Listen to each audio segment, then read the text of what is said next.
Hey guys, welcome back to the Bait Lab for an additional how-to segment on tonight's show. I want to remind everybody that our how-to segments in the Bait Lab are presented by Max Lure each and every week. Go ahead and check out everything they got going on at maxlure.com. Show them a little support with everything going on in our fishing industry as of late. So with that, you know, this has been actually a great opportunity for a lot of you at home to pull fish and fowl and game and all kinds of things out of the freezer for these fantastic recipes that we've been showing you week after week with Chef Kelly and Sherry.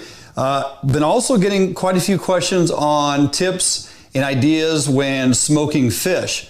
A lot of you are home right now. Makes sense that you would probably pull some fish out of the freezer.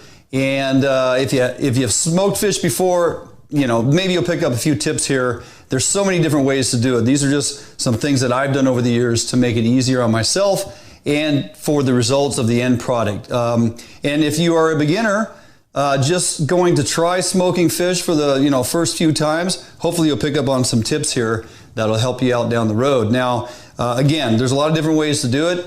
These are a few things that I've done in the past that seem to work relatively well. First off, I'm going to be putting them here shortly in a dry brine.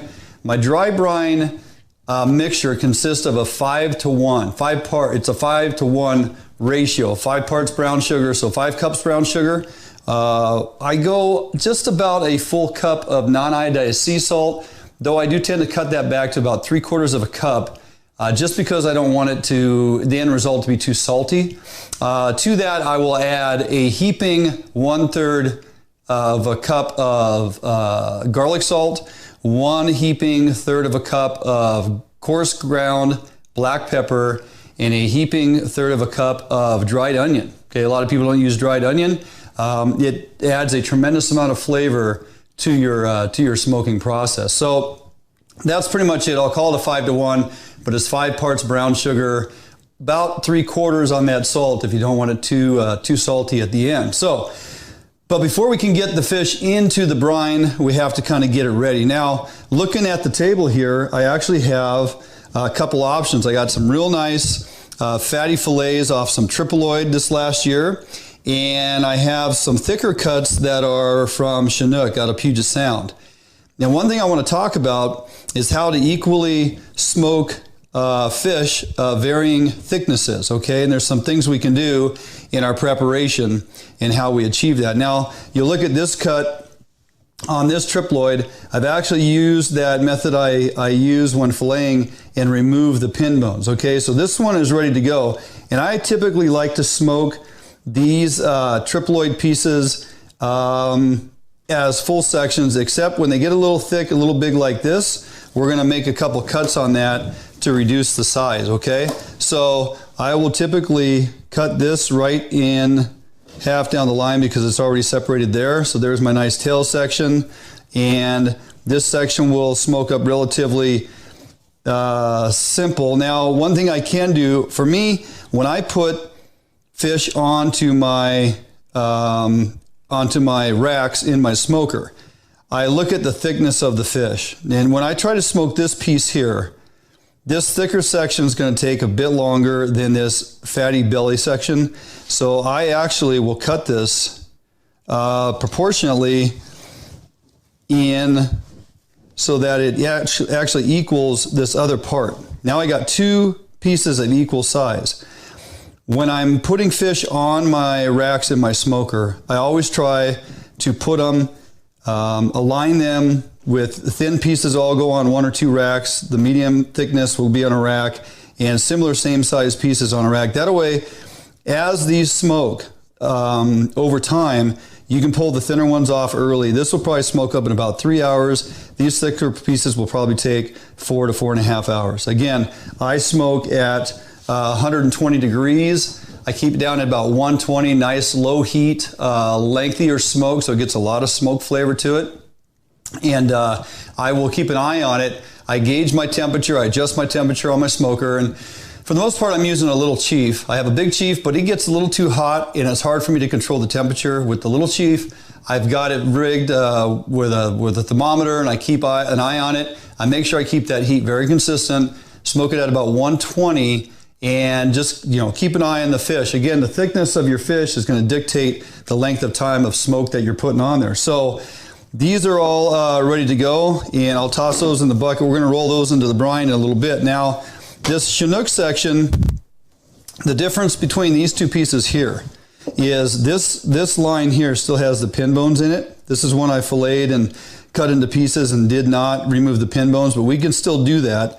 I like to do that when I'm smoking fish because when people enjoy fish, instead of having to pick through bones and whatnot, if you can prep it, and again, the separation, as they say, is in the preparation. And for me, smoking fish, I like it to be as much, 99% bone-free if I can get it there. So one thing we can do is we can remove these pin bones here like we did on this one. Now, this one's already got the bones out. Again, differences in thicknesses here. I like to cut this one right about here, okay? That's gonna match up with that triploid thickness piece as well.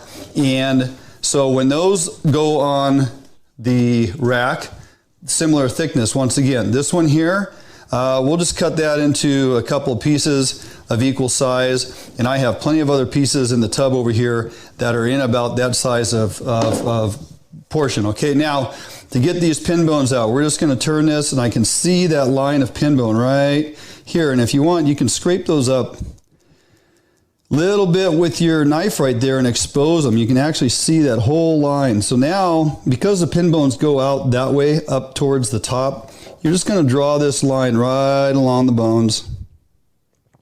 And you don't even have to push that hard. If you have a relatively sharp knife, which you should have a sharp knife, you're going to push that down in there and just lightly glide it along. You can feel it kind of ticking along those bones. Just the tip of the knife, it just rubs along each one of those bones as it goes down. Real light pressure, it's going to cut through the meat very simply, and you can basically chase that on down, okay? Again, this is just to get the pin bones out because I like to be able to present people with a nice piece of fish that is completely bone-free. So there's that thick cut right there. All the bones are out of that. Still got skin and fat on the back side. We'll cut that one in half. Throw that in the tub. Now this here, we still got the pin bone in this piece, so now we go on the other side of this pin bone line. Again, you're pushing the knife slightly away from you. Just draw it right through the flesh of the meat. Okay? And we're going to give up this little strip of meat, but it really is not all that much. That takes all the pin bones out of there. Now again, we have a real nice cut right here. We're going to take it down the middle, try to make these equal size. This is a little larger, so we'll cut those into thirds. And here's your, again, these sections are about the same thickness. They got the belly fat on them. They'll smoke at a different speed or rate than those thicker pieces, okay? So we'll set those in the tub. And remember, as I put these onto my racks, I'm aligning the racks with similar same size pieces so that I can simply pull an entire rack off when it's done. Works out pretty good. Let's get the pin bones out of this last triploid piece here. Now, again, you can rake it up with your knife a little bit and you can put them on edge and you can see it. I always like to do the high side first and come back and do the inside of it second. So I can start about there, draw the knife right along those pin bones. Now you may think on these trout, why worry about getting the pin bones out of there? Well, actually, the smaller the fish, if it's a decent size, big, not like a 12-inch rainbow, of course, but these triploids are nice and fatty, and they got a lot of meat on them, and it's just nice to be able to eat those fish and not have all them bones that you're picking through and spitting out. So I just remove them ahead of time. Then I smoke this stuff up, no bones in it. Okay, now we just come back and we cut that out of that section there. And we're going to take this just like that other one. We're going to cross cut it here. There's your tail section. Here's your high piece. And again, I'll have a bunch of these fatty strips that smoke up similar in their size. And this one here is pretty thick again, so I'll go ahead and trim that down. Create equal size pieces there. And then here's your belly section.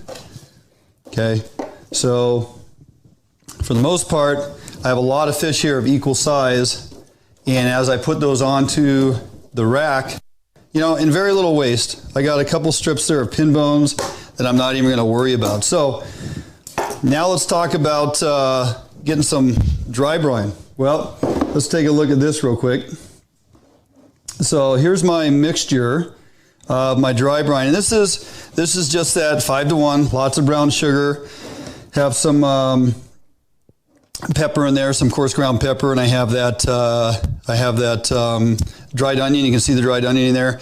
It's just a recipe that I've done for years. It works very well. It adds a lot of flavor to the fish. I used to wet brine. Now I've altered to a dry brine, and it's really simple to tumble these around in this vat, set them in another one to let them cure. Now these are gonna sit in this tote for about 14 to 15 hours.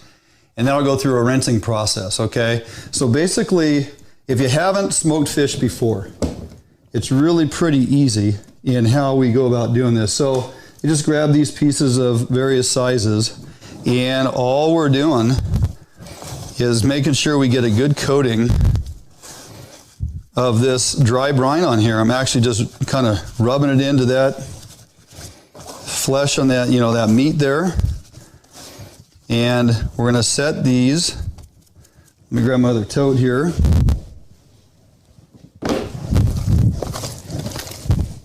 We're just going to set these in another container, because what'll happen as this progresses, it'll start drawing the moisture out of all that meat, okay? So what generally happens then is, as you put all the salts and sugars on there, and then you set them in this other tote, you're gonna find, if you haven't done this before, you're gonna find after all your fish is lined up in your tote along the bottom, and it's okay to stack it on the next layer just fine. It's gonna draw all the moisture out of that fish. It's gonna be bathing in all the water and moisture that comes out of the fish. That's exactly what you want.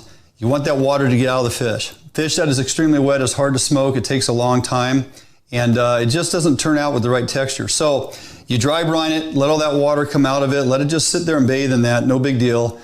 Then we'll go into the rinsing process. So what I'm gonna do is I'm gonna finish tumbling all this fish through the brine, gonna get it in the tote, gonna let it sit for 15 hours, and then we're gonna rinse it off, get it ready for the smoker, and take you through the smoking process. Of course, I can't do that all in one night, so I'll go ahead and do that over this next couple days, capture it on video for you. We'll put that out as a how-to, or I might come back next week and show you the final product. So just a little bit of insight on some preparation you can do, how to take fish of different size and make it work to your advantage in your smoking process. Try out dry brine if you haven't. This 5-to-1 is fantastic. And if you didn't catch the recipe on that or the mixture, hit us up on Facebook via Messenger, and be happy to give that to you. So, all right, sit tight, don't go anywhere, jump out for a quick commercial break. When we come back, we're going to close out the show in the studio, and we'll be right back.